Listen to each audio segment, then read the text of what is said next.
Assalamualaikum warahmatullahi wabarakatuh. Perkenalkan, nama saya Sarifah Nurhalisa. Saya berasal dari Tadris Biologi B, NIM saya 2008106035. Saya akan mempresentasikan tentang penyajian lisan sebagai pemenuh tugas UAS mata kuliah Bahasa Indonesia yang diampu oleh Bapak Yazidul Ulum.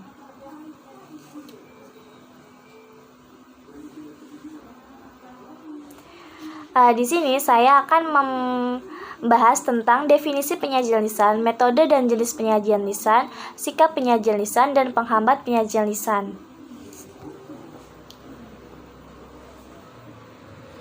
Nah, penyajian lisan sendiri yaitu kemampuan mengucapkan bunyi-bunyi artikulasi atau mengucapkan kata-kata untuk mengekspresikan, menyatakan, atau menyampaikan perasaan, gagasan, atau pemikiran.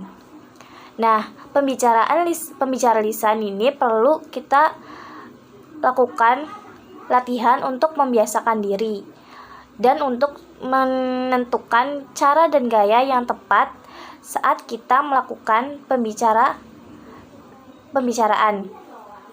Nah, pembicaraan lisan itu kan ada pembicaraan lisan pada kelompok besar dan pembicaraan lisan pada kelompok kecil. Nah, cara dan gayanya ini dapat kita lihat dari penyajian lisan pada kelompok kecil itu. Yang pertama itu gerak-gerik.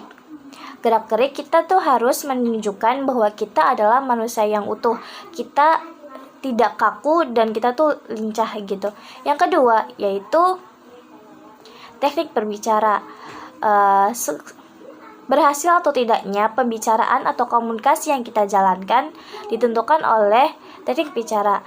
Nah, jika kita berbicara terlalu cepat, maka audiens akan kesusahan dalam mencerna atau mendengarkan materi yang kita paparkan. Jika berbicara terlalu lambat pun, audiens akan mudah bosan untuk mendengarkannya. Nah, yang ketiga itu transisi antara pembahasan yang satu dan pembahasan yang berikutnya diusahakan dapat dimengerti oleh audiens. Yang kedua, ada cara dan gaya penyajian lisan pada kelompok besar, yaitu pembukaan. Nah, di dalam pembukaan ini kita harus mengukur situasi dan kondisi yang terjadi pada audiens. Yang kedua yaitu ada di dalam pembukaan kita tidak boleh mengucapkan humor jika tidak diperlukan. Yang kedua itu ada kecepatan bicara. Seperti yang dijelaskan yang sebelumnya, kecepatan bicara sangat mempengaruhi, apalagi jika audiensnya itu sangat banyak. Maka jika audiensnya atau pengunjungnya banyak, maka gangguan-gangguan dari audiens sendiri itu lebih banyak. Nah, jadi volume dan kecepatan kita harus sangat-sangat diperhatikan agar audiens dapat mengerti apa yang kita ucapkan. Yang ketiga itu artikulasi, yaitu kata-kata yang jelas. Diusahakan artikulasinya sangat yang jelas agar dapat dimengerti oleh audiens. Selanjutnya ada metode dan jenis penyajian lisan. Di sini jenis-jenis penyajian lisan yang saya tunjukkan yaitu ada conference.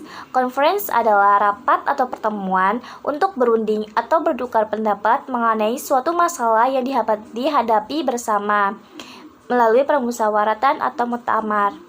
Nah, yang kedua yaitu ada pidato. Pidato adalah suatu ucapan dengan susunan yang baik untuk disampaikan kepada orang banyak. Yang ketiga ada berdialog. Berdialog atau berbicara dua arah adalah bentuk berbicara yang memerlukan partisipasi pendengar. Yang ketiga ada diskusi. Diskusi yaitu suatu cara untuk atau teknik bimbingan yang melibatkan sekelompok orang dalam interaksi tatap muka, di mana setiap anggota kelompok akan mendapatkan kesempatan untuk menyumbangkan pikiran masing-masing serta berbagai pengalaman atau informasi guna pemecahan masalah atau pengambilan keputusan. Yang kelima itu ada rapat.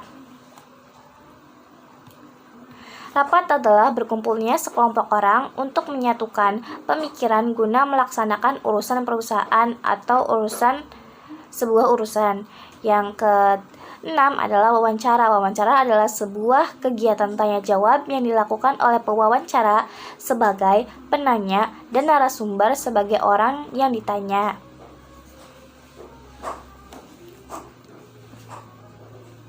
Sedangkan metode penyajian lisan itu ada 4. Yang pertama itu ada metode menghafal, di mana pada metode ini pembicara menghafal materi yang akan dibacakan kata demi kata.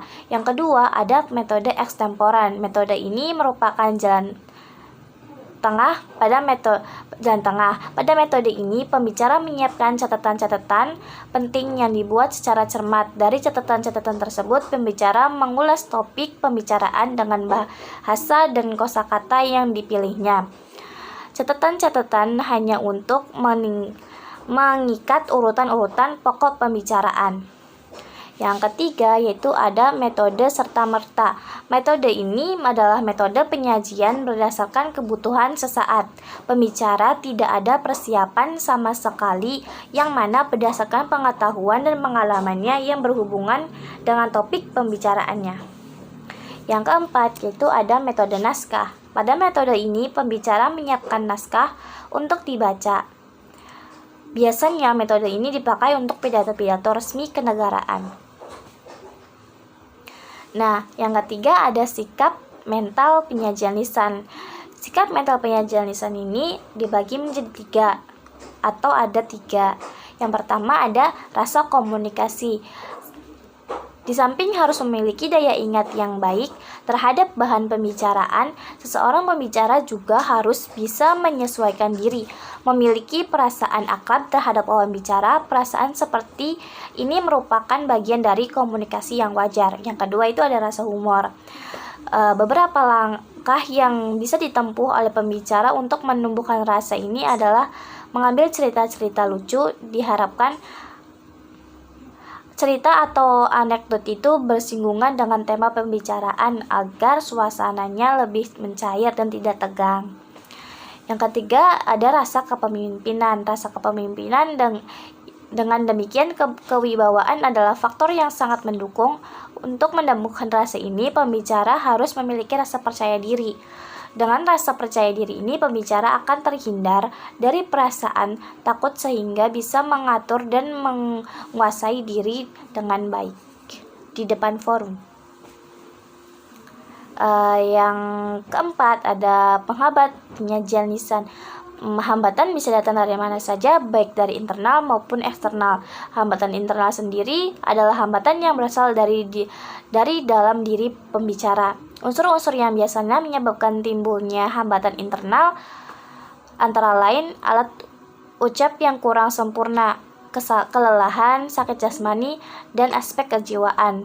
Alat ucap yang kurang sempurna akan menghambat proses pembicaraan yang antara lain dapat menimbulkan slurring, mumbling, listless, dan fidgeter. Hambatan eksternal. Hambatan eksternal adalah hambatan yang berasal dari keadaan di sekitar pembicara. Hambatan ini bisa berupa penglihatan, suara, gerak yang aktif, dan cuaca atau kondisi alam. Penglihatan yang menyilaukan, suara yang gaduh, banyak orang yang masuk ruangan, dan ruangan yang terlalu sempit merupakan hal-hal yang mengganggu proses berbicara. Demikian pula peralatan yang kurang baik yang dipakai saat melakukan pembicaraan.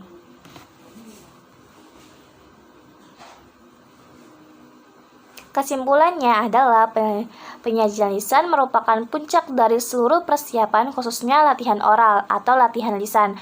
Namun latihan-latihan pendahuluan tetap diperlukan untuk membiasakan diri dan menemukan cara dan gaya yang tepat. Penyajian lisan pada suatu kelompok kecil maupun penyajian pada suatu kelompok besar.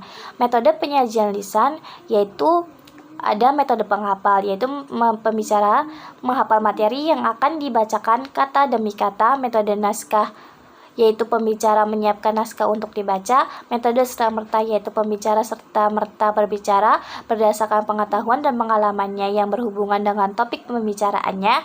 Dan metode ekstemporan, yaitu pembicara menyiapkan catatan-catatan penting yang dibuat secara cermat.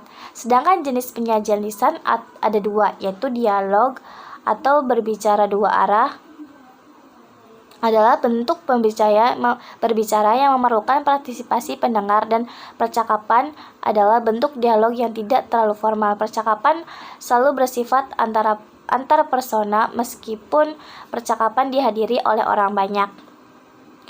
Sikap mental penyajian lisan adalah rasa komunikasi, rasa humor, dan rasa kepemimpinan. Hambatan dalam penyajian lisan bisa dari internal dan eksternal. Internal adalah hambatan yang berasal dari dalam diri, sedangkan eksternal adalah hambatan yang berasal dari keadaan di sekitar pembicaraan.